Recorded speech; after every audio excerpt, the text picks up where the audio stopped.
Right, so it's 10 days to Petrolheadism, where we want to debut the car, but we're still waiting for some really important parts to turn up, like the wheels, tires, intake, gearbox, rear axle, the big parts. They're going to make or break finishing this car on time or not. This is down to the wire.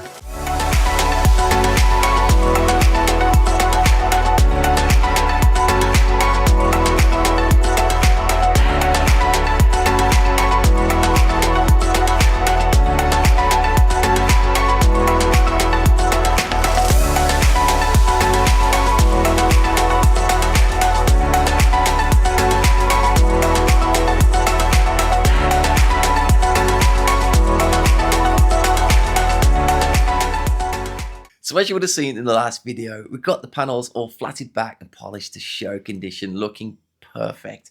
Now it's time to get them fitted back on the car and we can really start getting parts bolted to this car because time is of the essence now. Now with any car that we ever build, as soon as panels are polished, we're going to get them on the car as quick as possible. Then we can get the car off the rotisserie and really start getting things bolted on. So it really is crunch time now for the Petrolheadism show at Wembley Underground, and this is the state of the car at the moment. So I've got 9 days, literally, including today, to finish this, and at the minute we haven't even got an engine in it. I don't even have the gearbox yet, that's still being rebuilt. A rear axle, the sump, which is all the front diff as well, that's still being rebuilt. That should be here by now. What else? A bit of material for the boot, so I can do the boot build. We're waiting on a load of hoses to turn up. Brake pipes down there. I'm about to go out and get those remade. Airbags for the BC Racing coilovers, turn this into air suspension. Still waiting on those. Once they arrive, then the interior can go in. There's so much to do on this car. It's insane. There's a lot being done. It's looking awesome. Also waiting for the wheels. Got some custom one-off wheels being made. Got to order tires for those in a second as well. So yeah, hopefully everything turns up this week or very early next week. I might have to put some very, very late nights in and get this thing finished. So hopefully, see you at Wembley. So, we obviously got all the panels flatted back, all the paint, that's polished. Well, it's compounded at the moment, it still needs a final polish. So we're gonna probably do like a 3-stage cut on it. It's already compounded. We're gonna go medium, then fine, then further down the line, we'll probably do even finer and then ceramic coat it. But there's been loads gone to it, like all the component restoration.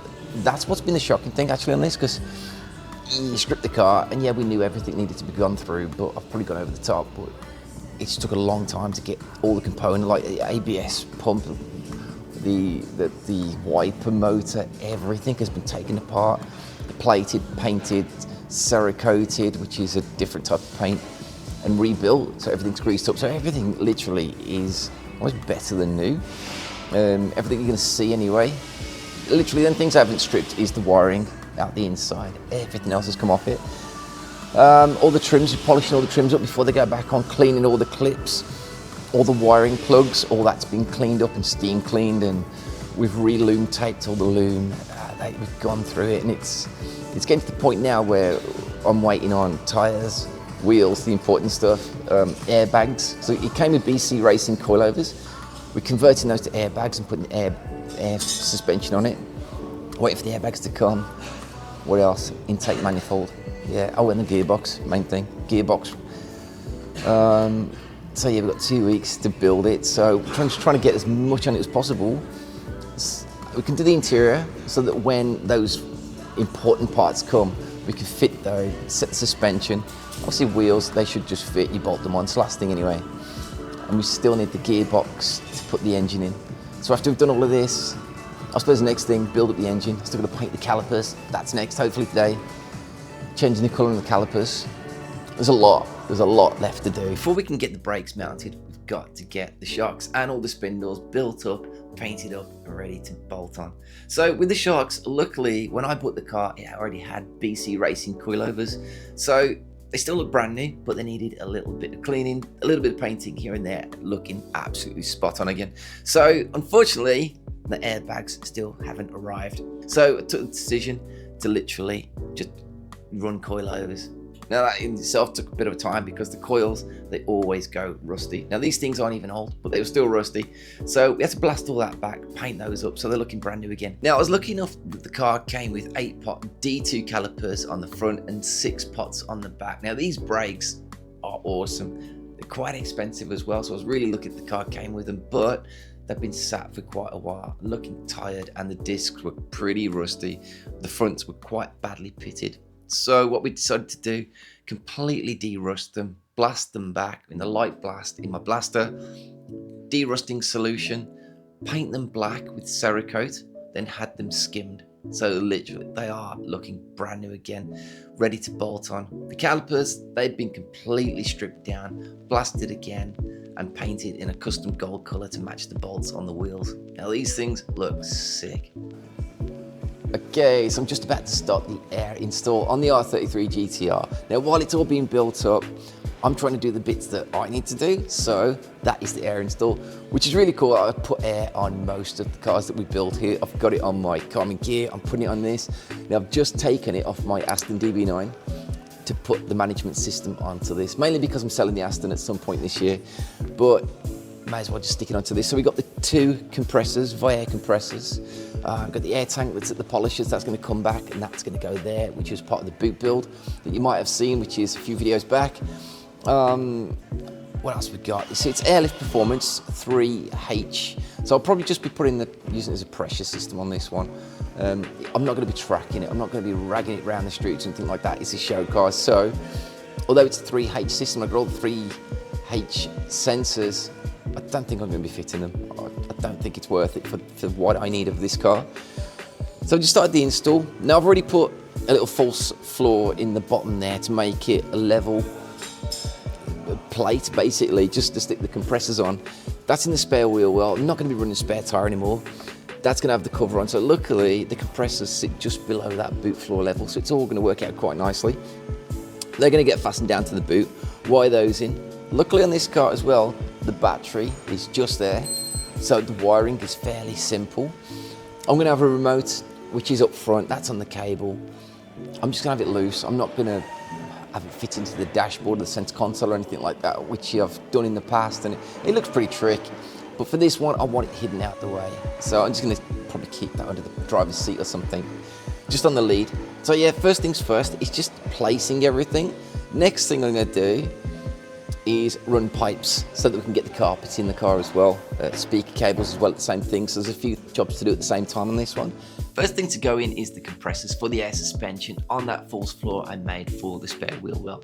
Now the reason I'm running 2 compressors, and I run 2 compressors on most of the air ride systems that we do here, is it fills your air tank up twice as quick as it would do if you just had one. Plus also, if one breaks, you've still got your other one, so you can still get home. Right, so I figured out where I'm going to put the air lines to, the rear bags. Now, luckily for these, the fitting is on the top of the airbag, which is better because some airbags, it's on the bottom, or some air shocks, it's actually on the bottom, and you need a leader hose, which is a stainless steel, generally stainless steel braided hose, and then your airline goes into that, because otherwise your airline fitting would be going up and down, which I've seen some bags do that, some air shocks, and if your flexible airline is going up and down with your shock absorber, it leaks.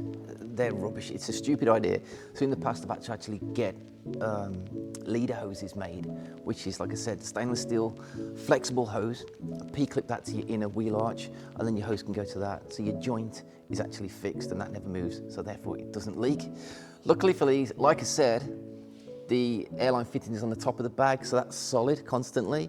So what I've had to do is find the best place for the airline to go straight to the top of the bag, which is right up on the inside here. So I'm going to drill a hole, 15mm hole, get a rubber grommet in there, and then we've just got about 1 meter worth of hose through the inner arch to the fittings. So kind of, it's as easy as it can be, which is why you want to keep it.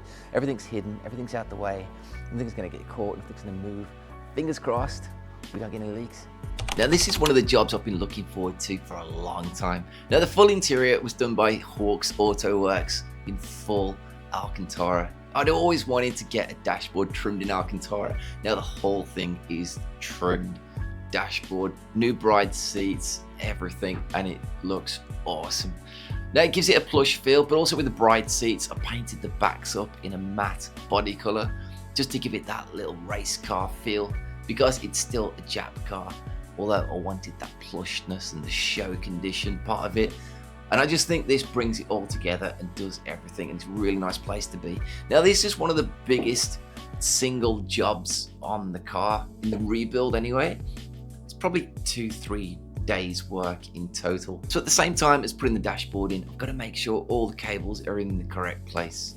Now there's a lot of cables. Nowhere yet everything's marked up and labeled up, or should be, but there's a lot of extras going into this car, such as the gauges on the A post, the stereo, got amplifier wires to go in, RCA cables, air suspension. There's quite a few extras going in at the same time, and everything needs to be in place before that carpet goes in.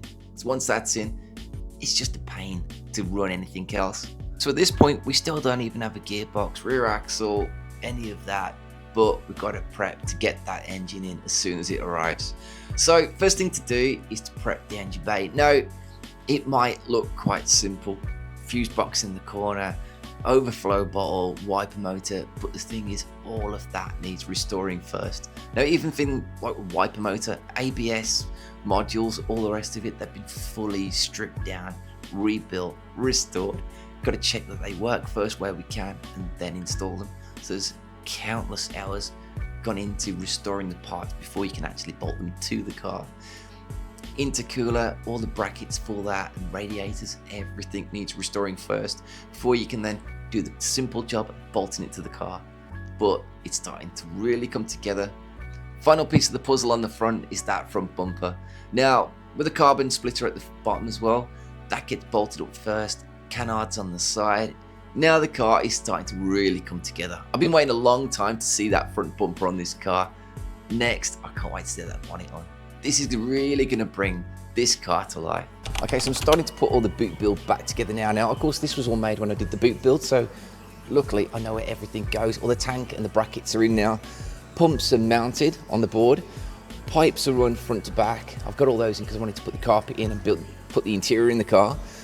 So we're at a point now whereby I'm just starting to get all the boot build back together again. The sub boxes are in. The rear pipes I can't put in until we've got the rear airbags. The rear airbags, apparently the fittings are on the top, so I'm having to do it a little bit back to front, do what I can at the moment, because we're up against time to get the car finished, and hoping that the bags turn up in time so I can actually get the air ride on it, ready to get the car to the show this weekend. So we're going to see if that's going to happen or not. So doing what I can. So if you look into here, and it's looking nice now. I've got the air tank polished up, so that's all been freshly polished. It's really tight fit here. I'm still going to make the 2 or 4 pipes, 2 from either side, which are going to wrap around the side of the box, round and exit into the bottom. Pumps, or the compressors, they're all mounted. Got the one-way valves on them there. They're going to come into a little bit of flexi pipe into a 90. That's going to attach to the hard pipes, which you might have seen me make when I did the boot build. So the compressor, the controller is going to sit around here, which you'll see as it comes together. Hard lines down, and everything is connected underneath in that old spare wheel well. So it's going to look pretty tricky, it's going to look pretty clean boot build. All you're going to see is that section of the air tank and the pipes from either side, and it's still usable, which is always what I wanted to do. So at this point, doing what I can, fingers crossed the airbags turn up, then we can get the rear air lines in and finish it up. So yeah, doing what we can. Right, so on Saturday, put the battery on to see what would work, and half the stuff worked, half of it didn't, most of it didn't. So turn the key and the lights work, the hazards work, the ECU's getting power, but nothing else worked, literally. The indicators don't work, the wipers, the lot. Mirrors did work. So what I think and what I hope is the problem. I think there's 2 cables that go to the starter. Unfortunately, we don't have a photo of that because someone didn't take a photo.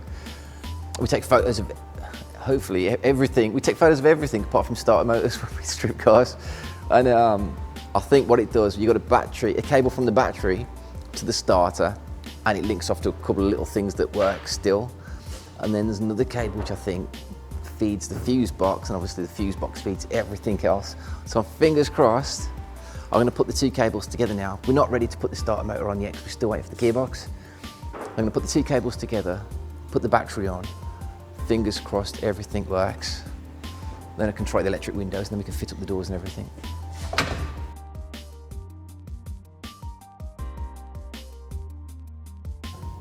Right, I'll get a nut and bolt and get a knife, cut that off and bolt them together.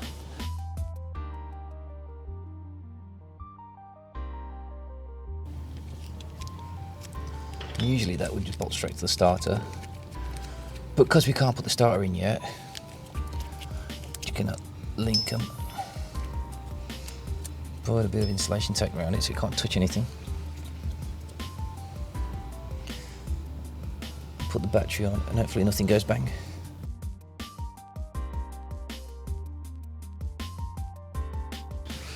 Quick temporary fix. That's sort of the cable that would go to the starter. Right down. Battery on. Make sure the ignition's off.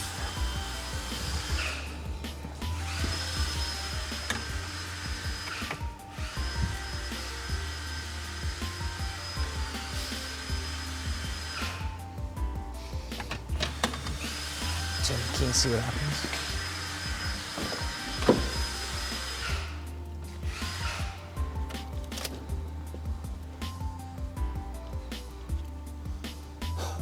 Nothing.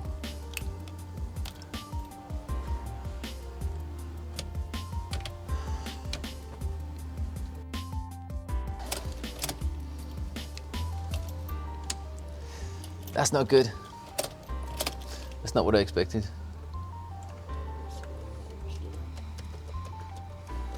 So it's doing exactly the same as it did on Saturday.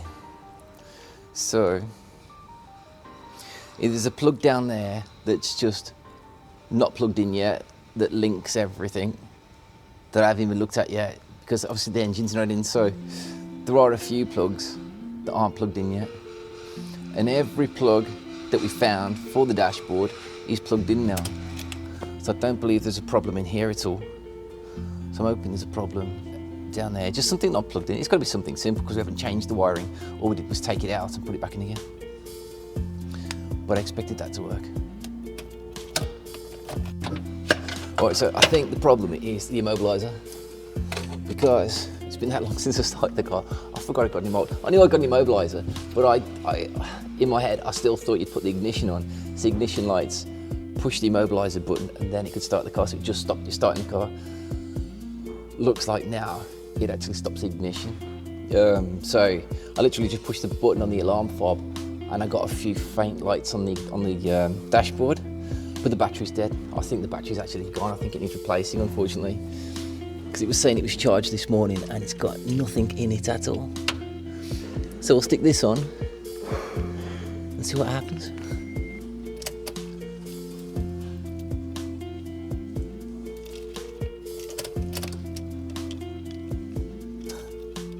There you go.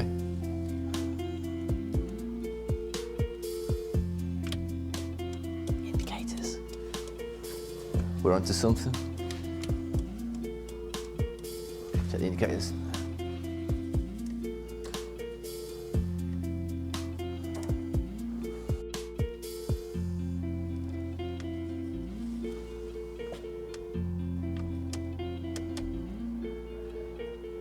I can't hear the wiper motor.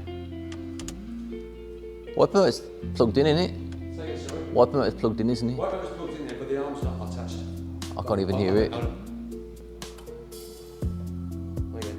It's on. I can't click anymore. Crap.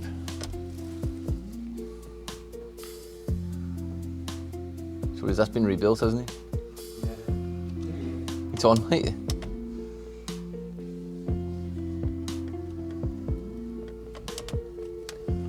Saying that, I'm pulling it as well for the washer, and the washer ain't working.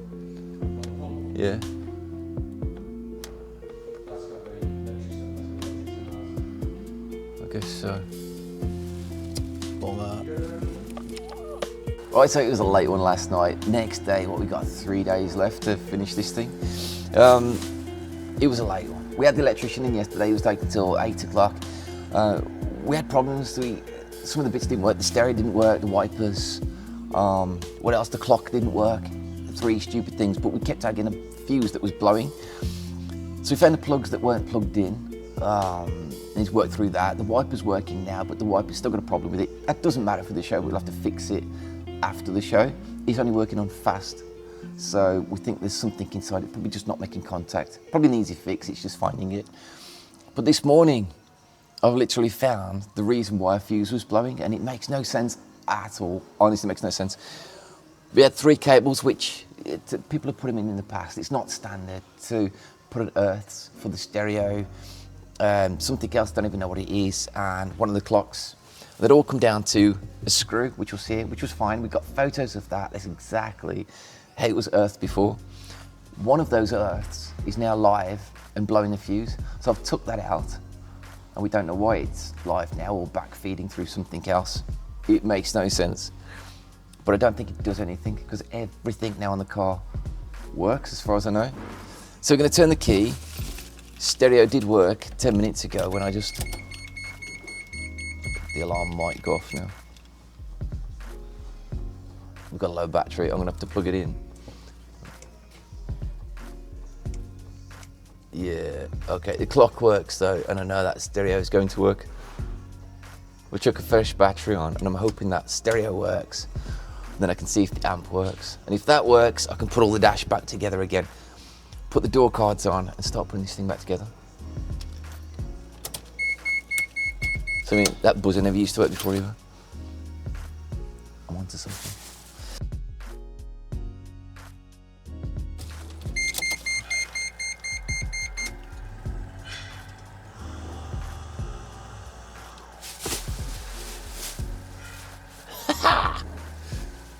What? Fuse is in, earth's on.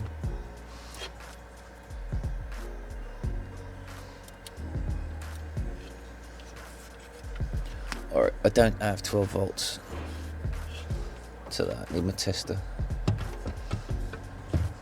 Because all that shit, that little cable there, it's called a remote, a REM cable. And that should give the 12 volts when the stereo turns on. So I'll have to check that, because that is wired through the stereo.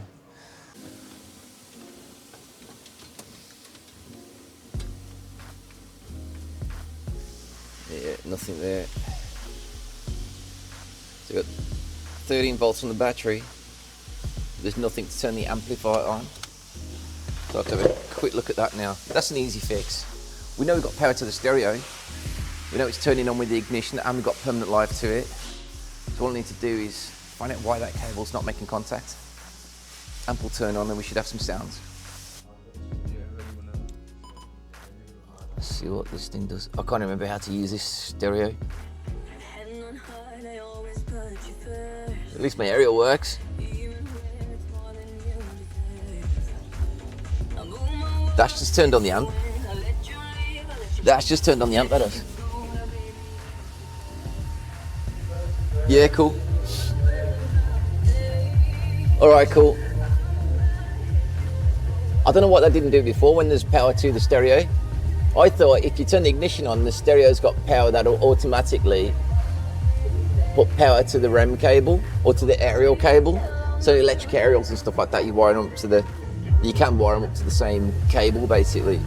That's put power to that, so that works. All I've got to do now is tune that a little bit, just get it working, and I can stick this whole thing together and don't have to come apart again. I can tune that whenever, of course. And literally with the tuning of an amp, this is a simple amp. You can plug it in and do a lot of different things with this one, but just for what I want of it, literally you just set your levels. So I'll have to go through all that later. Set levels on the actual stereo, figure out how to use the stereo again, because actually with this car, I don't think I've ever really used that stereo before because the rear speakers, the old ones, they were wired up wrong, so I've never had rear speakers working in this car before. So I didn't even bother to turn the stereo on, I just listened to the engine, because it sounds really cool. So yeah, I need to figure out how to use that stereo, but that's great, that works. I can put the dashboard together again for the 3rd time, I think now. Wicked.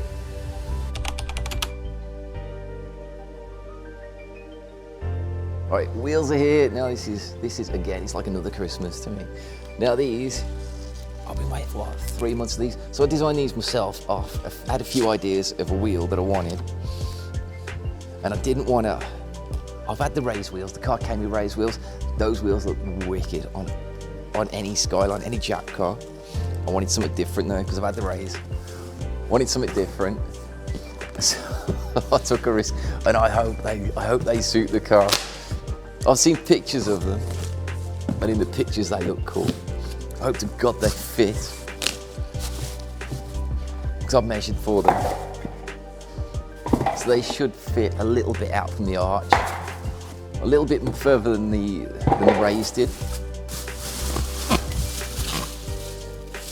So the guys at 6AD Forged Wheels designed them for me. Well, I designed them and they drew it all up. I had the machine. I've been waiting 3 months for them to be made.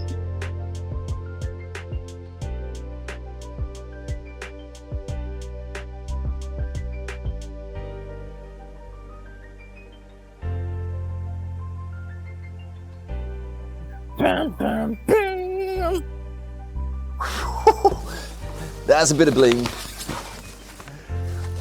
So it's the 15 spoke, there's quite a lot of concave on that as well. Polished aluminium, and I had the gold. I had the gold hardware around it. It's just a 2-piece wheel. That looks sick. The 19s as well. Most people put 18s on, so I'm gonna go for a 30mm tyre. I've already got the tyres. To go for Nexon tyres. This is quite a bit of dish on that. And there's quite a lot of design as well. So the first drawing, these spokes were coming to the end here, and I had them make it a little bit longer right to the edge, just so that the wheel looked that little bit bigger. You got this nice little design, little flute at the bottom there. That looks cool.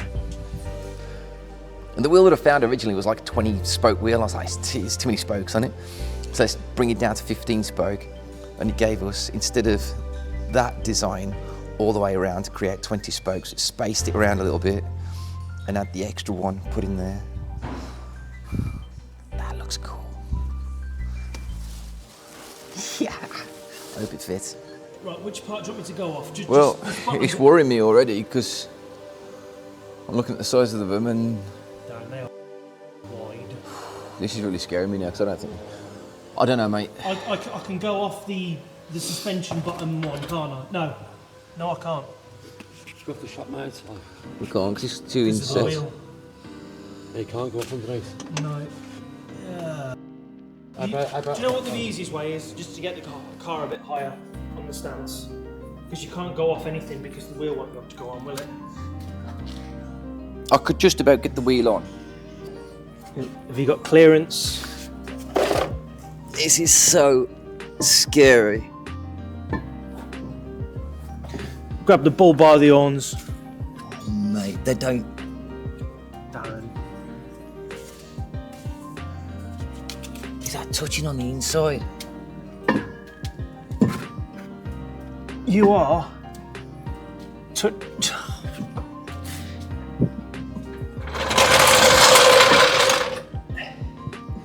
You are.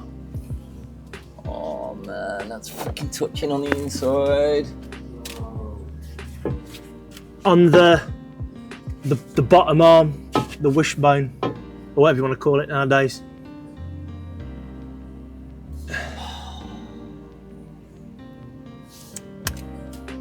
That two-top.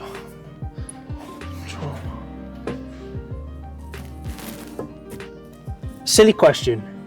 Are you sure you ain't got staggered fitment? Definitely not. I mean, It's touching there, and that's why it's not bolting back to the hub properly. yeah. I mean, you are millimetres away from the braided brake line. I mean, if it was to jack the wheel up, 'cause obviously it's never going to be this light. I mean, this is stupid arch gap. Would that change anything? What can I jack it up on? It would never sit that low. Have you seen, like, looking down the side here? I know, but it's going to have a bit of camber on it, isn't it?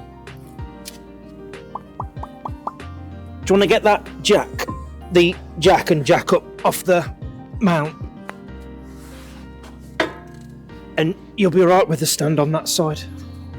Am I just making this up now? It looks like the wheel's doing that. Because if this camber's out and that turns that way, I'm going to bring it away from the arm. That's wound quite far in, isn't it? Oh no, that'll control the... But we've got the rear steering as well. Nothing is set up on this car yet, you see, so... You've got... To me, I'm looking down the side of the car here. If we was to draw a parallel line down the side of the car... You'd have a bigger gap this side. Look at that, that looks like it needs to do that. Right. Because these should fit. This is... What can... This is scary. So you've got... Let's just try it on the other side and see if there's a difference.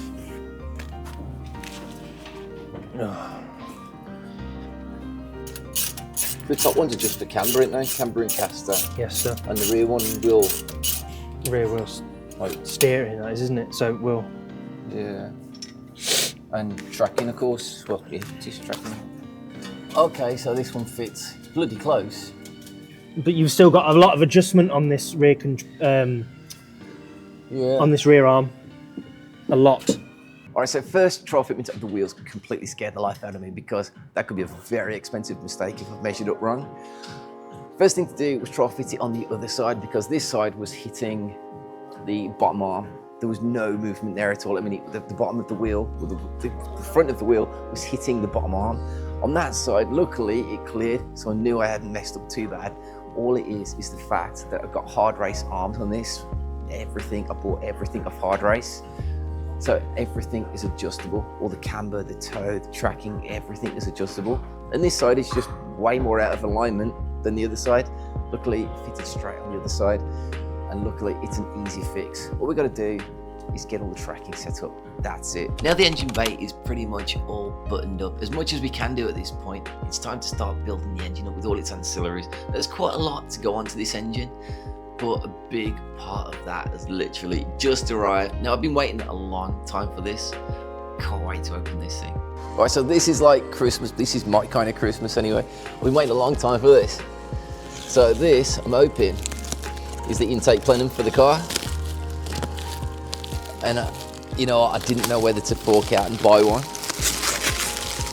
But with the time it's going to take to restore mine, I thought I might as well just get this one. It looks different. And as far as I know, I've not seen another car in the UK with one of these fitted. Everyone just goes to the Nismo or the Gredi intake manifolds. So this should be a little bit different as well. And just pray it fits. I waited about 3 months for this, so I'm a little bit excited.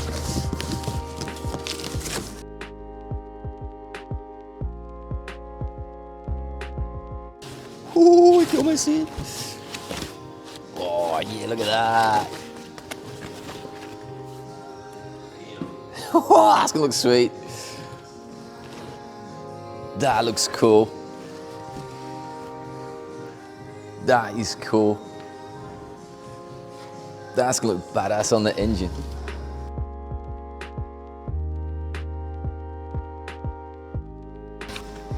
Two fuel rails? I didn't know that was gonna give you two. It's actually machined in case you want two fuel rails, which means if I want to go for big power later on, I can really easy. But I won't. That's cool.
So the gearbox finally arrived late last night. Now we've been spending all morning just finishing things off. It took a while to get the engine mated to the gearbox, using the engine crane and 3 of us to bolt that back together. It's 7 o'clock now. Now it's time to start getting the engine in the car. Now everything's bolted to the subframe, so it's literally time to wheel it in place, drop the car over the top. It's gonna be a late one.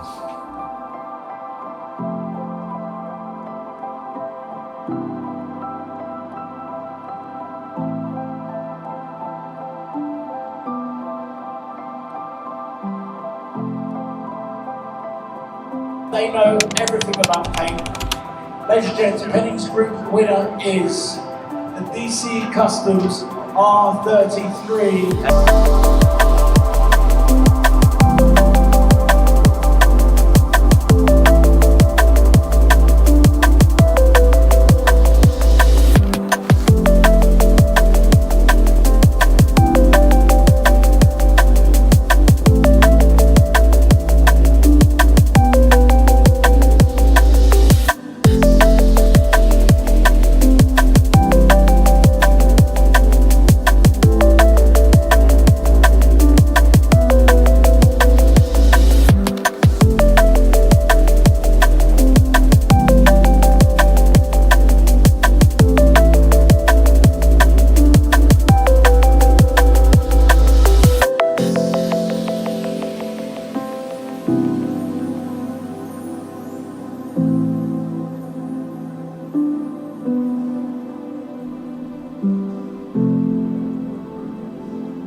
And we made it.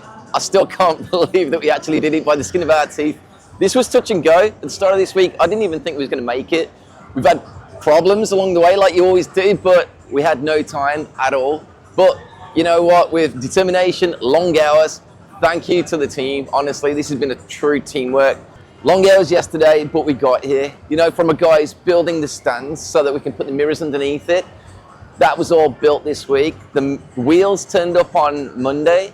Been waiting 3 months for those, so they came in time. Gearbox came, the rear axle, the diff, that arrived on Wednesday evening, 8 o'clock at night. So we had Thursday to put the engine to the gearbox, put all that in from suspension, from brakes, the lot. It's crazy, but it looks cool ass. Honestly, I'm so happy.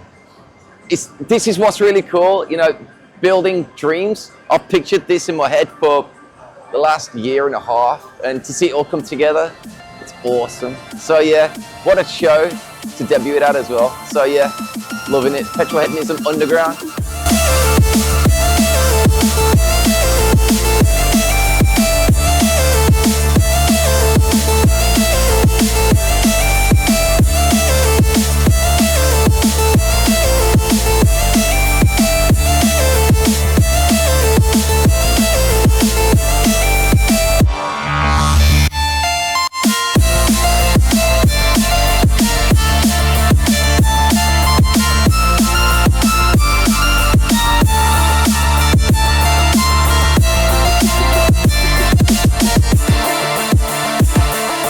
It's been a long week, but God, I'm so glad we put the extra effort in. The few extra hours and made it worthwhile coming. I honestly didn't even think this was going to happen at the start of the week. We've had things not turn up on time, but we've got around every single problem. Put the extra hours in. Thank you to my team. Honestly, could not have done this without them. But not only that, although it's not finished yet, we still managed to win an award for it. This was presented and awarded to us by Pennings. They know what they're looking at, and it's the paintwork that they chose this car for. So this means a lot. It really does mean a lot. We put a lot of hard work into this car, and you know what? To win this is the icing on the cake. So well worth the effort, all the hard work and everything. This makes it worthwhile. So yeah, thanks for this. I can't wait for next year's.